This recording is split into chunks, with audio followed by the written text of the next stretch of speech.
y la exploración física, porque me parece que tanto en medicina general como en neurología, y sobre todo en casos complejos, recoger bien lo que le ocurre al paciente, escuchar al paciente y luego seguidamente hacer una exploración correcta para así poder orientar adecuadamente al paciente desde un principio, pues son los primeros pasos importantes del proceso diagnóstico.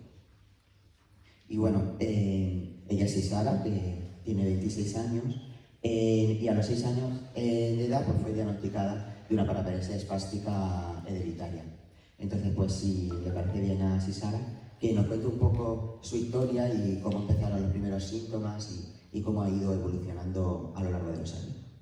Perfecto, pues soy Sara, tengo 26 años, nací en el 2000, empecé a caminar a los 11 meses y a los 3 años empecé a caminar no de forma coordinada, cansada.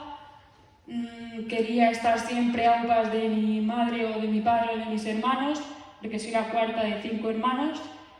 Entonces decidieron llevarme al hospital de Orihuela y bueno, allí me atendió una doctora y lo primero que dijo y lo único que dijo durante 3 años fue que lo que tenía era psicológico y mamitis, que me separara de mi madre porque estaba muy consentida, porque mi madre le comentó que yo con 3 años todavía seguía tomando leche materna. Entonces pues me daban con el martillo de los reflejos en las rodillas y como en ese entonces todavía no estaba muy afectada, pues dijeron que lo que tenía era psicológico y mamitis. Señora, no se preocupe que su hija está bien, no la consienta tanto. Y así durante 3 años no me hicieron resonancias magnéticas ni ninguna prueba pertinente para averiguar con exactitud lo que me sucedía y hasta que con 6 años ya en el cole ya vieron que ya no caminaba bien, incluso me cansaba más, me ponían una silla en el patio para que yo pudiera descansar y andaba agarrada a las perchas del colegio. Entonces pues decidieron cambiarme de hospital, escuchar más opiniones y bueno, dijeron a mi madre que no era para nada lo que dijo la doctora y que tenía una enfermedad rara. Después de varias pruebas, de varios intentos de diagnóstico, pues dijeron que lo que tenía era una enfermedad rara, paraparesia espástica familiar, cuando tenía 6 años. Claro, en ese entonces yo ya casi no caminaba y lo que dijo el médico es que si me hubieran tratado cuando tenía 3 años y me hubieran puesto los recursos y la fisio y medicamentos, pues a lo mejor hubiera tenido más movilidad. Y esas son las consecuencias de un mal diagnóstico o de pues, no ir más allá de lo que se opine en primer instante, sino quedarse con la primera opinión y seguir con ella hasta que sucedió. Y ahora actualmente trabajas, ¿no? Como trabajadora social. Sí, bueno, después del diagnóstico, pues yo seguí en el colegio, mi madre, mis padres, mis padres se divorciaron porque mi madre se centró mucho en mí. Una de las consecuencias del erróneo diagnóstico de la primera doctora es que mi madre se echaba las culpas de todo. Decía, mi hija se va a quedar en silla de ruedas por mi culpa. Pues mi madre se centró mucho en mí y pues dejó atrás a mis hermanos mayores y a mi padre y bueno, eso ocasionó un divorcio. Entonces pues, pero conmigo no cambió nada porque siempre he tenido a mis padres y a mis hermanos junto a mí ayudándome y apoyándome. Entonces cuando pasé al colegio, Pues mi madre siempre les ha dicho, en toda mi etapa educativa, siempre ha dicho que a mí me trataran con normalidad. Y los profesores han hecho caso, algunos pues han intentado ponerme trabas, pero yo he seguido hacia adelante con mis objetivos y bueno, terminé bachillerato, quería devolverle a la sociedad un poco lo que había hecho por mí mucha gente y quise estudiar trabajo social. En 2024 me gradué como trabajadora social. Desde 2023 soy voluntaria de la Fundación Rafa Puede y ahora, gracias a la oportunidad y a la confianza y al apoyo de Rafa, de mis compañeros, de los chicos de la Fundación, pues soy trabajadora social, coordinadora y secretaria del patronato. Y puedo preguntarte así un poquito más de síntomas. A lo largo de estos años, ¿has tenido, por ejemplo, problemas para tragar o para deglutir o no? No, como tú has dicho, dijeron que los síntomas eran problemas para tragar, dificultades en el habla y esos síntomas, o sea, yo no los tengo, yo como de todo y me comunico bien, aunque a veces cuando tengo mucha espasticidad pues no me sale, me trabo mucho, pero como desde pequeña leo y hablo frente al público y me estoy formando, pues... Y en cuanto a la espasticidad, ¿cómo te funcionan los tratamientos con rehabilitación? Pues desde pequeña pues ha ido evolucionando, a veces a peor y otras veces a mejor. Desde pequeña pues lo que sí he notado diariamente es que comienzo el día bien, sin mucha espasticidad y por la tarde-noche ya mi cuerpo se va cansando y voy teniendo más espasticidad. Cuando me va a venir el periodo, pues me pongo muy nerviosa, con mucha espasticidad. Y bueno, depende de los nervios que tenga en el día, en la época, la ansiedad, pues todo depende de eso. La espasticidad sí es verdad que, no me gusta decir una barrera, pero es un inconveniente en algunos actos y algunas actividades porque muchas veces dificulta mi día a día. Bueno, muchas veces no siempre dificulta mi día a día.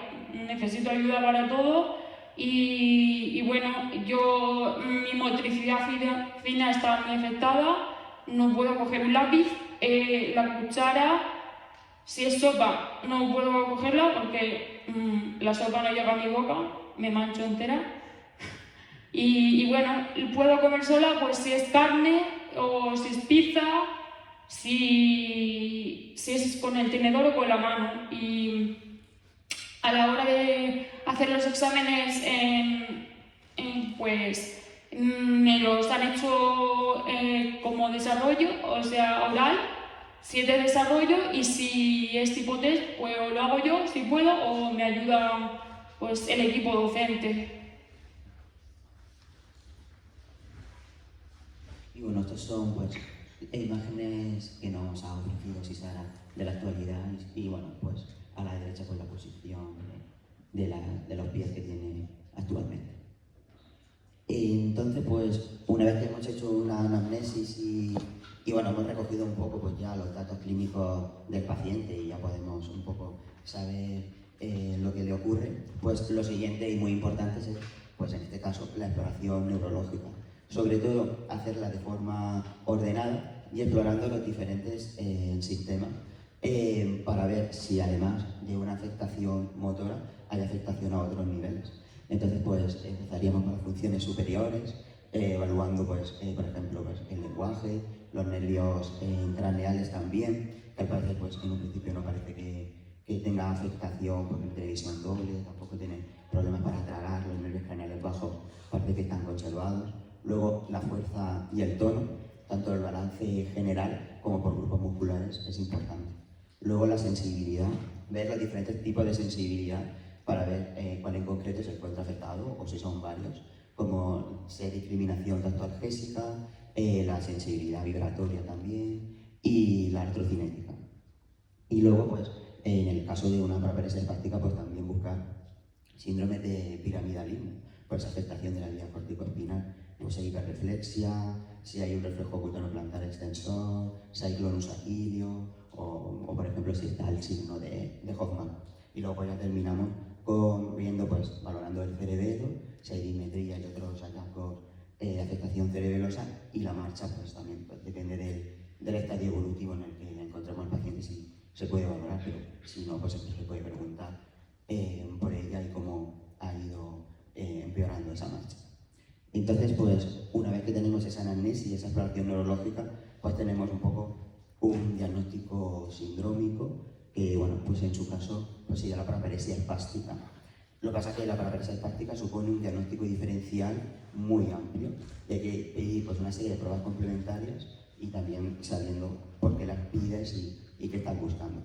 Y empezando así por lo más básico, pues una analítica, pero donde incluyamos cosas más específicas como serologías para la sífilis, el VIH y el HTLV1, vitaminas como la vitamina B12, la vitamina E, el cobre y también autoinmunidad.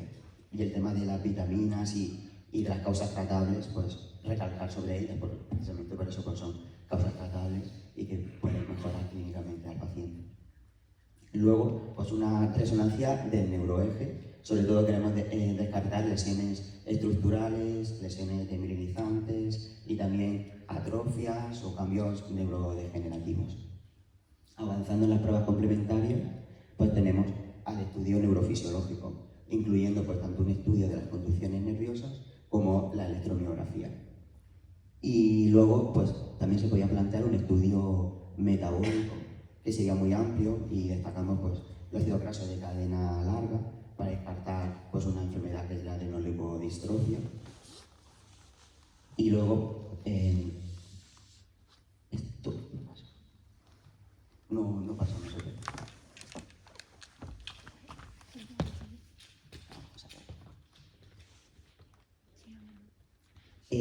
Bueno, y la siguiente diapositiva pues, sería la punción lumbar, sobre todo pues, buscando descartar causas infecciosas como una neurosífilis o una neuroborreliosis, y luego pues, también descartar causas desmielinizantes. Entonces, bueno, pues el diagnóstico diferencial de un paciente o de una paciente con paraparesia espástica pues es muy amplio. Entonces, pues podemos un poco para organizar mentalmente ese diagnóstico diferencial por pensar en causas estructurales, adquiridas, y luego por otro lado causas genéticas, donde incluimos pues la paraparesia espástica hereditaria, que es el objeto final, ¿no? de esta sesión. Y dentro de las causas estructurales pues hay muchísimas. Ahora se pondrán. Que son causas estructurales, que puede ser una espondilosis cervical, puede ser un síndrome de la médula anclara, puede ser una subluxación axoidea. Sí, no pasa. Bueno, ahí, pues eso, aunque sea una diapositiva así con mucha letra, pero para ejemplificar pues, la amplitud de diagnósticos que hay en estos pacientes. Entonces estábamos hablando de las causas estructurales, luego pero también puede haber causas vasculares, como una fístula arteriovenosa espinal, luego causas inflamatorias, como la esclerosis múltiple primaria progresiva, que se presenta como un síndrome medular crónico progresivo que produce una paraparesia espástica asimétrica. Luego, pues, causas infecciosas como la neurosífilis, una neuroborreliosis que puede producir una encefalomielitis de Lyme, o por ejemplo pues, el HTLV1, que no es propio de nuestro medio, pero bueno, produce por lo que se conoce como paraparesia espástica tropical, o la mielopatía por el HTLV1, que también produce esa paraparesia espástica. Y luego el VIH, que también no es muy frecuente verlo clínicamente, pero que en estadios avanzados del SIDA pues, se produce una degeneración vacuolar de los cordones posteriores y laterales, y eso también te produce una paraparesia espástica. Luego causas pues, importantes como el déficit vitamínico, vitamina B12, vitamina E, que ya hemos mencionado, y el déficit de cobre, que también es importante.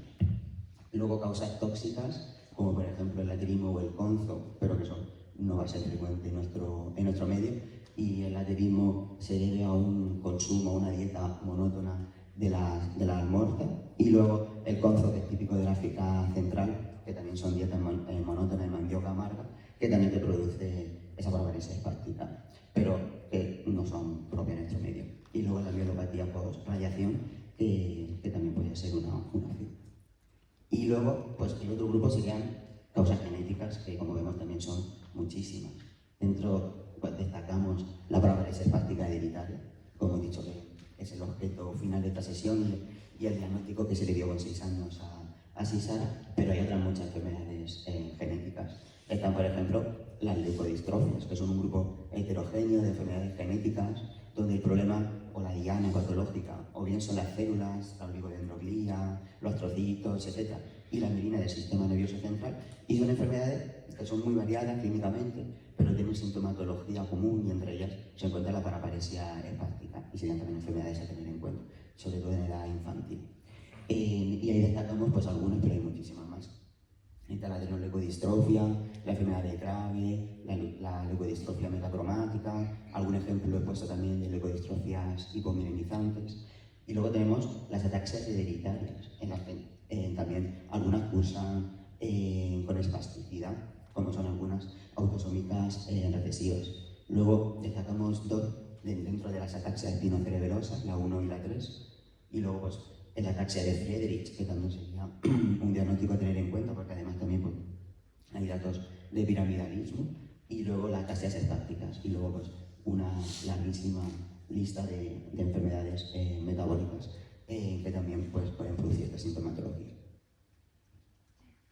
Y luego, pues, centrándonos un poco en el diagnóstico de Sisara para también comprender la enfermedad, pues nosotros y, por supuesto, la paciente, que es la principal persona que tiene que comprender la enfermedad, pues hablar un poco de la paraparesia espástica hereditaria, o la enfermedad de Strampel-Lorraine, que es su nombre clásico, que bueno, en algún informe incluso de Sisara que nos pasó aparece ese nombre. Y bueno, esto es un grupo muy amplio y heterogéneo de enfermedades genéticas, donde la manifestación principal pues es eso, la debilidad en los miembros inferiores y la espasticidad. Y presenta una prevalencia general de 1 a 9 casos por cada 100.000 habitantes, o menos de 5 casos por cada 10.000 en Europa. La heterogeneidad genética es muy grande y existen 100 logios, que lo vamos a ver con el acrónimo SPG y un número pues, acompañándolo en función pues, de cuando se fue descubriendo. En muchos pacientes pues, a veces no encontramos una anomalía genética, y son muchas las formas de transmisión. Tenemos la autosómica dominante, que es la más frecuente, y luego la autosómica recesiva, siendo la ligada al X pues, una transmisión excepcional. Y dentro de las autosómicas dominantes, pues la más frecuente va a ser la 4, aunque bueno, también tenemos la 3A, la 31, y luego pues, también tenemos dentro de las autosómicas recesivas a la más frecuente, que sería la 11, y luego la 7. Y ya ligadas al X, pues esa sería la más frecuente, la 1, la 2, la 16 y la 32. Y clínicamente podemos dividir la paraparesia espástica hereditaria en dos tipos. Por un lado, las formas puras, y por otro lado, las formas complejas, siendo las formas puras las más frecuentes. Y como dato, pues saber que las formas complejas son las que se suelen asociar a una herencia autosómica recesiva. Y hay un poco la clínica, una forma pura, pues una forma en la que tenemos una debilidad con espasticidad en los miembros inferiores, que puede pues, progresivamente dificultar la deambulación del paciente, necesitando pues, una silla de ruedas o bastón o andador. Es verdad que los miembros superiores, pues, la destreza y la fuerza pues, suelen estar conservadas. A nivel sensitivo sí que podemos encontrar alguna alteración, una disminución leve de la sensibilidad vibratoria, y también pues, los pacientes pueden referir parestesias. Y a nivel urinario también puede haber alteraciones como una vejiga hipertónica, urgencia miccional, etc. Lo que sí que no hay pues, son alteraciones del habla, de la dicción, del lenguaje. Y es una enfermedad que no va a cortar la esperanza de vida, pero la sintomatología es muy incapacitante para estos pacientes. Y luego ya tenemos las formas complejas, que son menos frecuentes, pero donde a lo anterior se le añade pues, otra sintomatología. De ahí también la importancia de la exploración neurológica para saber si descubrimos el al paciente porque tiene alguna de estos hallazgos, como ataxia o afectación intrapiramidal, neuropatía periférica, Y también pues, se puede complicar pues, con discapacidad intelectual, demencia, etc. Y esto no es totalmente estricto, porque hay veces que un mismo gen, pues, o un mismo tipo de paraparesia espástica, incluso en la misma familia, te puede producir tanto una forma pura como una forma compleja. Por ejemplo, pues a veces la paraparesia espástica hereditaria 31 se te puede complicar con una neuropatía axonal sensitivo motor. Y esas son pues, las formas más frecuentes. La 4 y la 3A dentro de las puras, y luego la 11, la 7 y la 15 dentro de las complejas. Esta diapositiva la traigo pues, para ejemplificar la enorme heterogeneidad genética y la enorme variabilidad en la correlación fenotipo-genotipo que tiene la paraparesia espástica hereditaria, ya sea si la dividimos en formas puras o complejas, o bien si nos centramos en características clínicas en concreto, como neuropatía periférica, miotoferistal, etc. Luego, en cuanto al diagnóstico, pues, volver a incidir, se basa en un primer lugar y en anamnesis y la exploración física y orientar correctamente sindrómicamente al paciente. Y luego, pues, una historia familiar negativa no descarta la base genética, y que lo ideal en estos casos, en los que piensas una base genética, pues es hacer un árbol genealógico y pues, ir preguntando familiar por familiar exactamente si tiene alguna sintomatología compatible. Ya hemos visto que el diagnóstico diferencial es muy amplio y hay que tener en cuenta muchísimas alternativas diagnósticas, y que luego el diagnóstico definitivo se basa en la genética. Aquí pues, he traído pues, algún hallazgo que podemos encontrar en la resonancia magnética y que puede ir pues, a favor de este diagnóstico. Podemos ver pues, una disminución del área transversal de la médula espinal a nivel cervical y torácico, e incluso algunos hallazgos a nivel cerebral también, como algunas paraparesias que producen adelgazamiento del cuerpo calloso y otras que producen hidrocefalia.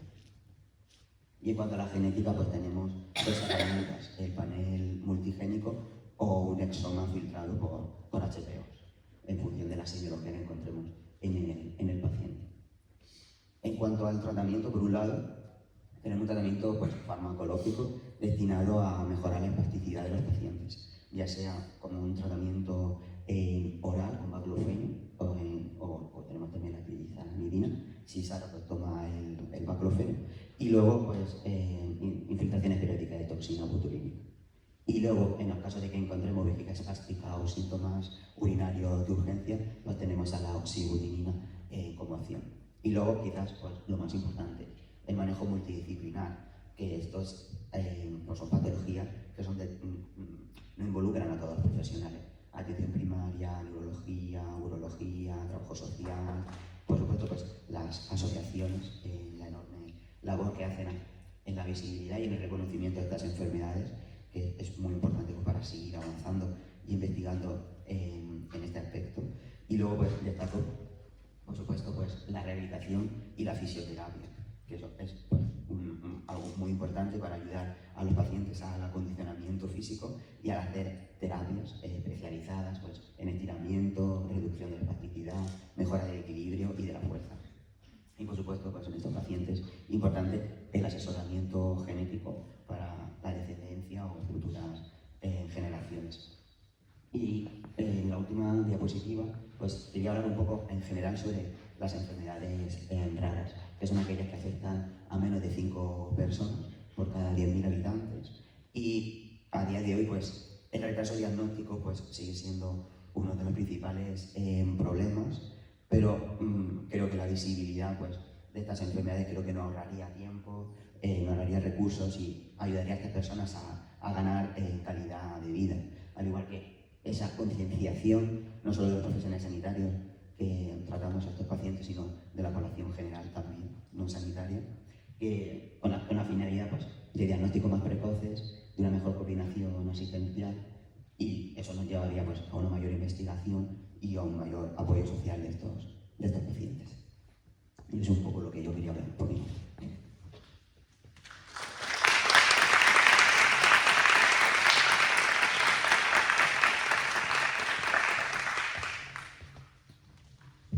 No sé si Sara, si me quieres comentar un poco todo el tema de estas cosas que has escuchado tan raras, si hay alguna cosa que te suene, que te hayan hecho de alguna prueba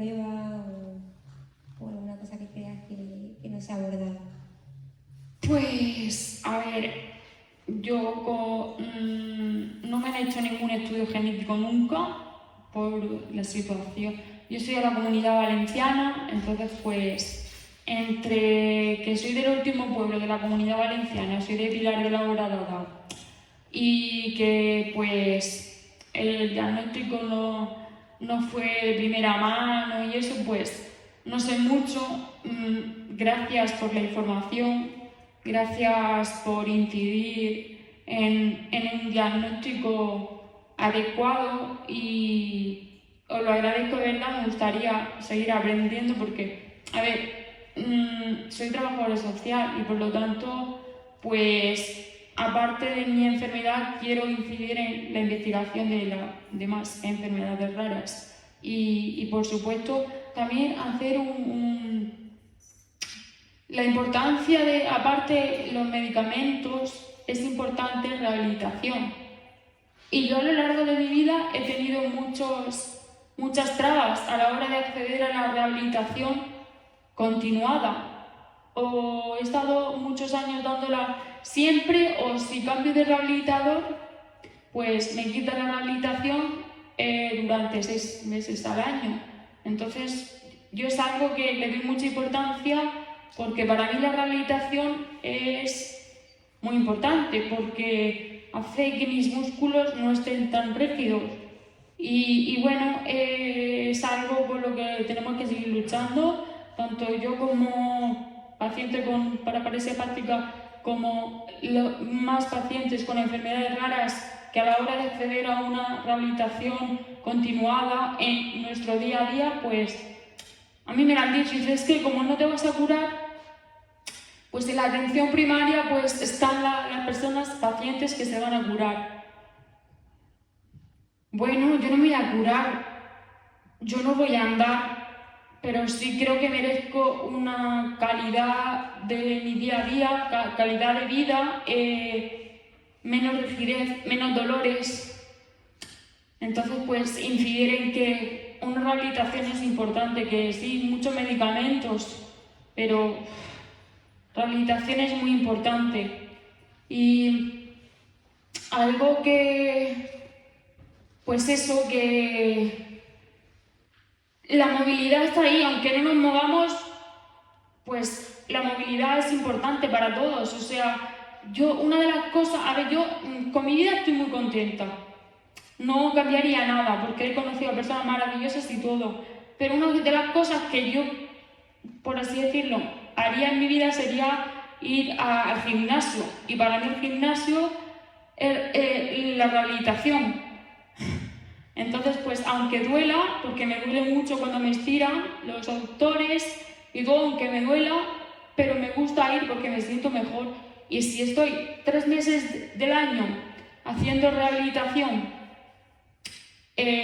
con mucho dolor y luego cuando voy mejorando me la quitan y estoy 7, 8 meses sin dar rehabilitación, luego duele mucho más, empiezo como desde cero y no me voy a curar, pero yo quiero seguir estando bien.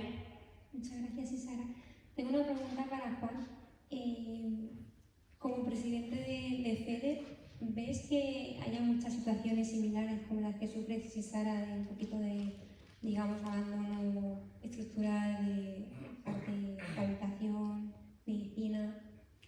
Bueno, lo primero de todo, agradecer a Rosana, a Ramón y a todos el poder dedicar una sesión a conocer una de las más de 6.528 enfermedades raras que tenemos identificadas. Y hoy Isara pues, es un claro ejemplo de una persona que convive con una de estas patologías. Evidentemente, yo creo que estas enfermedades raras hace prácticamente 2 décadas estaban invisibilizadas.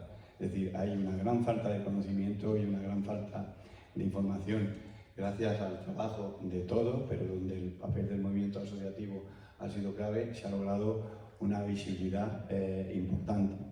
Y precisamente estáis desarrollando estas sesiones en el marco donde apenas en un par de días, el próximo 28 de febrero, conmemoramos ese Día Mundial de las Enfermedades Raras, donde las enfermedades se plantean como una problemática global que nos afectan a 300 millones de personas, afectan a más de 100.000 murcianos como Isara, y detrás de cada enfermedad, de cada necesidad, lo que hay son personas. Y precisamente el lema de esta campaña es porque cada persona importa. Pero también al lado de estas personas hay personas como vosotras y como vosotras que tratan, que diagnostican, que nos cuidan. Y esto es lo que realmente queremos poner un poco el foco en esta campaña, ¿no? Es decir, el poder dar a conocer realmente estas necesidades, las necesidades que Sisara nos plantea en primera persona. Y una de las cuestiones claves es el diagnóstico. El tiempo medio para conseguir el diagnóstico de una de estas enfermedades raras en España es de 6 años. Y el diagnóstico no lo es todo, pero lo cambia todo, porque el diagnóstico es la puerta de acceso a un tratamiento. Y hoy hay una falta de equidad en diagnóstico en nuestro país. Sabéis que vivimos en una región que es un referente en las enfermedades raras. Y esto hay que ponerlo en valor. Pero hablamos de diagnóstico y hablamos de cribado.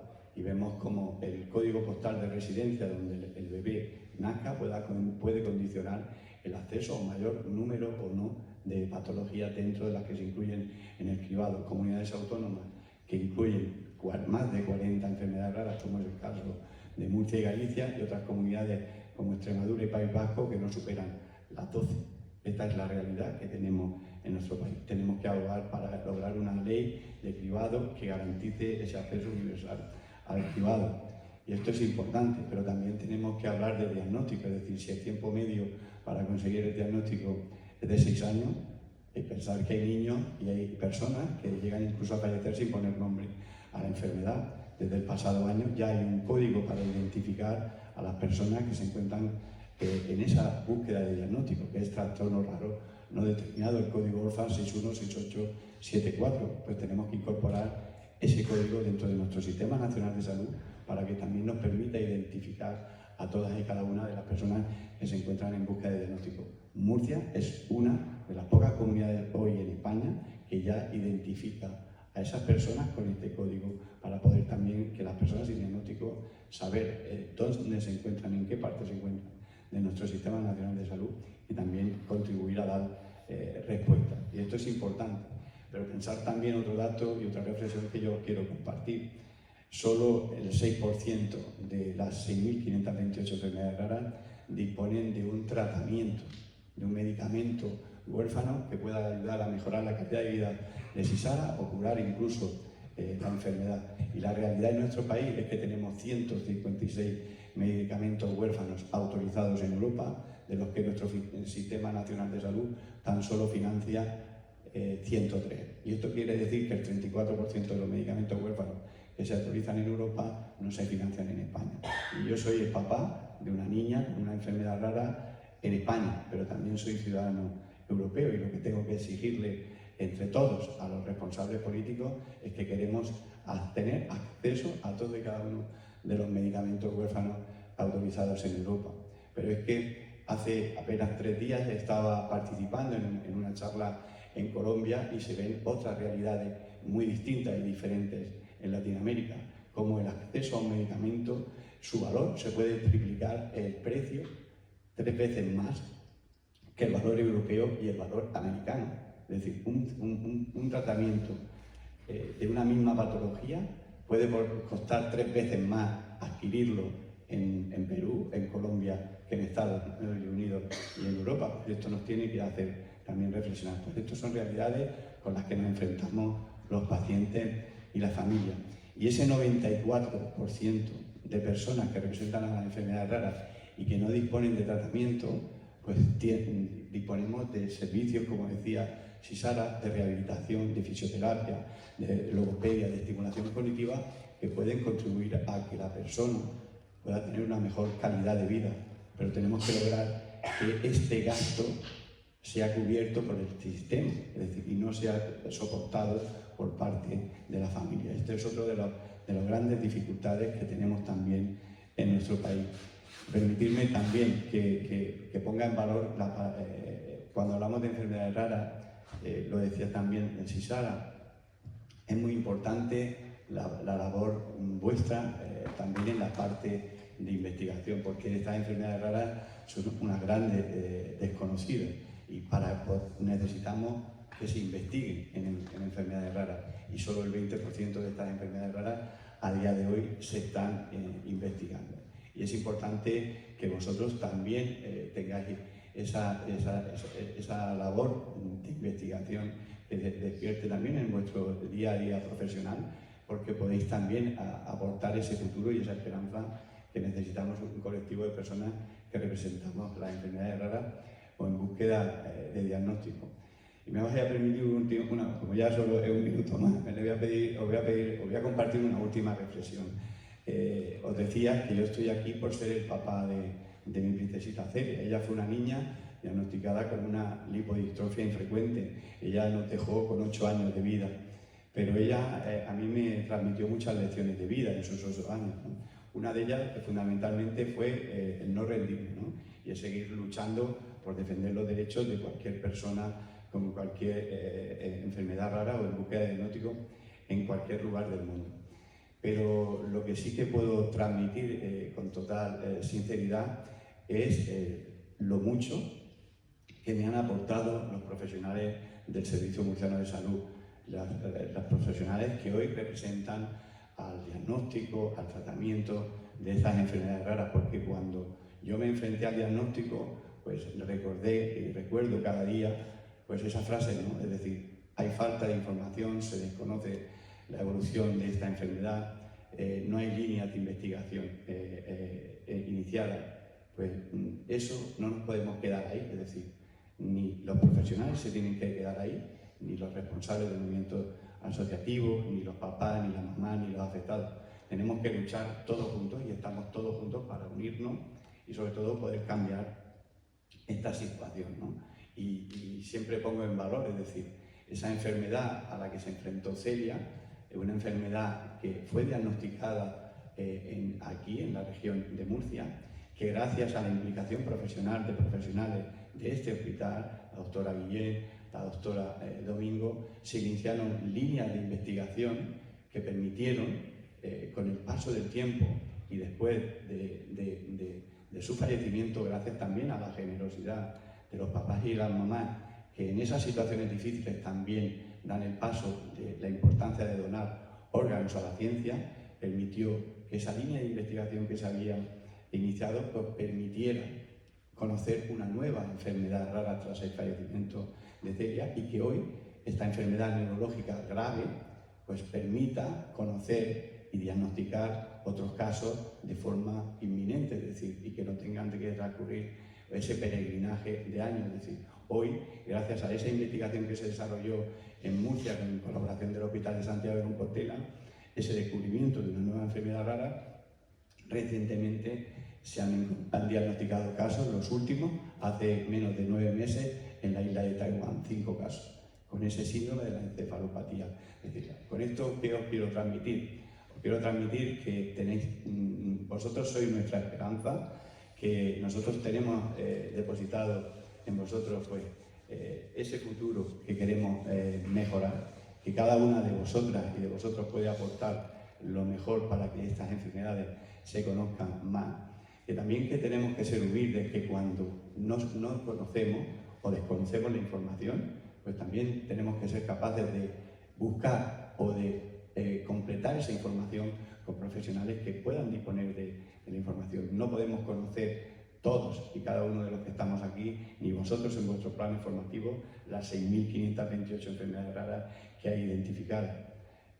Habrá errores en el diagnóstico, por supuesto, todos podemos cometer errores cada día que nos levantamos, pero yo creo que hoy tenemos la fortaleza de que existen herramientas que nos permiten tener más información sobre estas enfermedades y yo animo a que podáis contribuir a ello.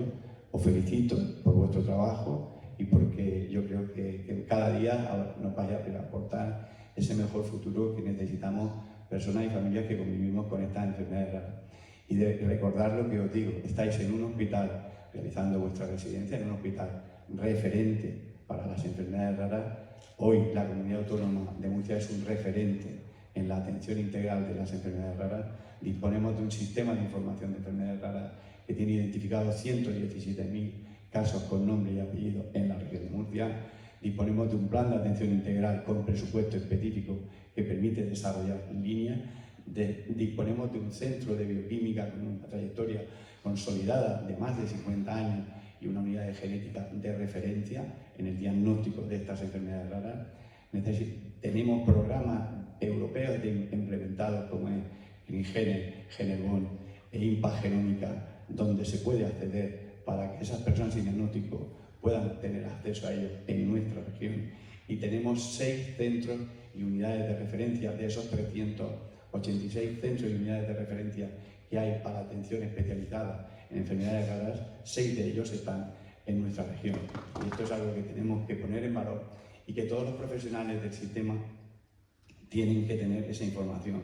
Porque otra de las dificultades que nos encontramos las familias es que si los profesionales no disponen de esa información, es decir, cuando se publicó por parte del Ministerio de Sanidad la existencia de los centros y unidades de referencia, sabéis la dificultad principal que había, es que ni siquiera los profesionales del sistema sanitario conocían de la existencia de los 386 TESUS existentes en la región, en España, para poder atender de forma especializada a las personas con enfermedades raras. Y todavía en España no hemos publicado la ruta de derivación clara para que un paciente que requiera una atención especializada en uno de estos centros y unidades de referencia pueda ser atendido. Y hoy miro al compañero José María, que está en urgencia, es decir, pero es que en urgencia las personas con enfermedades raras también se enfrentan a situaciones muy difíciles, porque a veces las personas que están atendiendo el servicio de urgencia tampoco pueden conocer toda la sintomatología que va a traer el paciente. ¿Cómo podríamos garantizar tener ese acceso? Es decir, pues esa historia que tiene que estar actualizada, donde tiene que estar componer toda la información, también se tiene que disponer de esas alertas que permitan identificar toda esa sintomatología que puede presentar cualquier persona con una enfermedad rara en cualquier proceso de urgencia, porque también es clave garantizar una atención lo más rápida posible para poder garantizar también tener una atención correcta. Así que esto es un poco la información que yo quería compartir, pero lo que sí que de verdad que quiero es daros las gracias por todo el trabajo que realizáis, por cuidarnos, por diagnosticarnos, por tratarnos, que no dejéis nunca de sonreír, porque a Sara no lo ha dicho, pero lo digo yo, a ella le gusta. Hace unos días realizábamos una sesión formativa como esta que estamos haciendo aquí, pero en un marco muy diferente, el Centro Penitenciario de Murcia, y ella la trasladaba y descubría su enfermedad, pero le decía a las personas privadas de libertad que ella vive la vida sin freno, pero es que evidentemente esos ejemplos de vivir la vida sin freno es lo que nos permite a nosotros seguir luchando y teniendo esperanza. Así que vosotros también os animamos a que continuéis sin freno, aprendiendo y conociendo un poquito más estas enfermedades raras, y gracias por permitirnos participar aquí en esta sesión.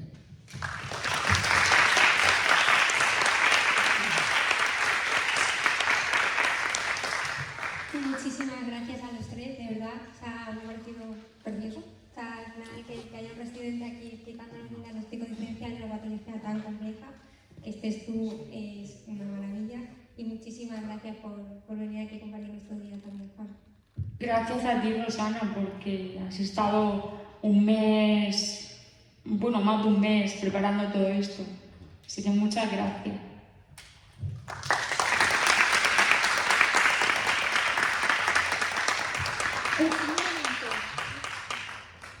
¿Me escucháis? Bueno, si no chillo, da igual. Que podéis seguirnos a través de las redes sociales de la Federación Española de Enfermedades Raras, mi Instagram, Sisi_sin frenos, y la Fundación Rafa Puede. Así que si queréis seguir en contacto y conocer más de nuestra labor, y también aceptamos voluntarios y todas, así que sois bienvenidos todos y todas. Y gracias por todo.